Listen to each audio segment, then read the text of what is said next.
Everyone, welcome back to our channel study Chashma. आज हम class 6 की सेकंड पोएम पढ़ेंगे जिसका नाम है the kite. All of us like to fly kites. हम सबको पतंग उड़ाना पसंद है।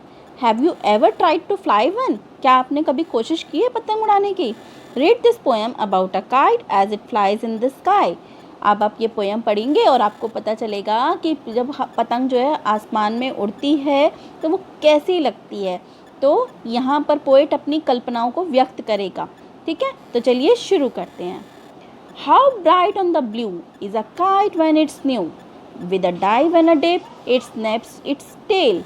तो पोएट कहते हैं जब एक नई पतंग को नीले आसमान में उड़ाया जाता है तो वो और भी चमकदार दिखती है। यहाँ पे ब्लू का मतलब आसमान से लिया गया है। तो पोएट कहते हैं जब एक नई पतंग को एक नीले आसमान में उड़ाया जाता है तो वो और भी चमकदार दिखती है। ऐसा लगता है कि मानो जैसे वो गोते लगा रही है, कलाबाजियाँ दिखा रही है और अपनी पूँछ को फरफराते हुए हवा की ओर आकाश की तरफ उड़ जाती है। उसके बाद है then soars like a ship with only a sail as over tides of wind it rides. उसके बाद पोएट कहते हैं जब पतंग आकाश की तरफ उड़ती है तो ऐसा लगता है जैसे वो एक जहाज है। जैसे जहाज पानी की लहरों के साथ ऊपर उठता है और लहरों की चोटी के साथ ऊपर चढ़ता चला जाता है, उसी प्रकार तेज हवा के झोंकों के साथ पतंग भी ऊपर चढ़ जाती है। Climb to the crest of a gust and pulls, then seems to rest as wind falls. उसके बाद पोएट कहते हैं जब पतंग आसमान की ओर उड़ रही होती है तो ऐसा लगता है मानो जैसे कोई डोर से उसे अपनी ओर खींच रहा हो। जैसे ही हवा रुक जाती है तो पतंग अपने आप नीचे की ओर आ जाती है। जब हवा रुक जाती है तो क्या होता है, पतंग नीचे आनी शुरू हो जाती है ना। तो हम सब क्या करते हैं, इंतज़ार करते हैं ना, अरे भाई हवा चले, अरे भाई हवा चले। तो यहाँ पर वही पोएट बताना चाह रहा है।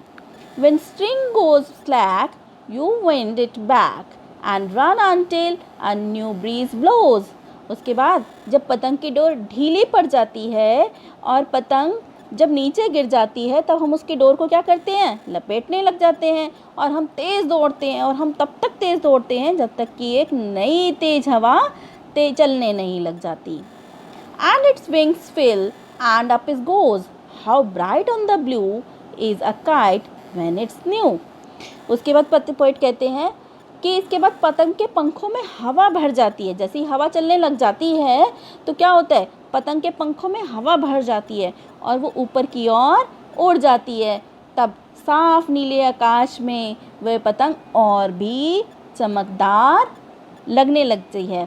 तो मतलब जैसे ही हवा चलेगी तो पतंग उड़ने लग जाएगी और उड़ने लग जाएगी तो हम बहुत खुश होते हैं ना, और वो हमारे को चमकती हुई सी दिखती है। But a raggeder thing you never will see when it flaps on a string in the top of a tree. अंत में पोएट कहते हैं कि सबसे ज़्यादा बुरा तब लगता है जब आपकी पतंग किसी पेड़ की चोटी में फंसकर एक धागे से बंधी हुई फड़फड़ाकर फट जाती है। तब वही पतंग सबसे ज़्यादा बुरी और गंदी दिखती है। तो यहाँ पर हमने पढ़ा कि पोएट कहते हैं कि जब पतंग नई होती है हम उसे उड़ाते हैं तो बहुत अच्छी चमकदार सी लगती है। फिर वो पतंग हवा में गलाबाजियाँ दिखाती है, कभी ऊपर जाती है, कभी नीचे होती है।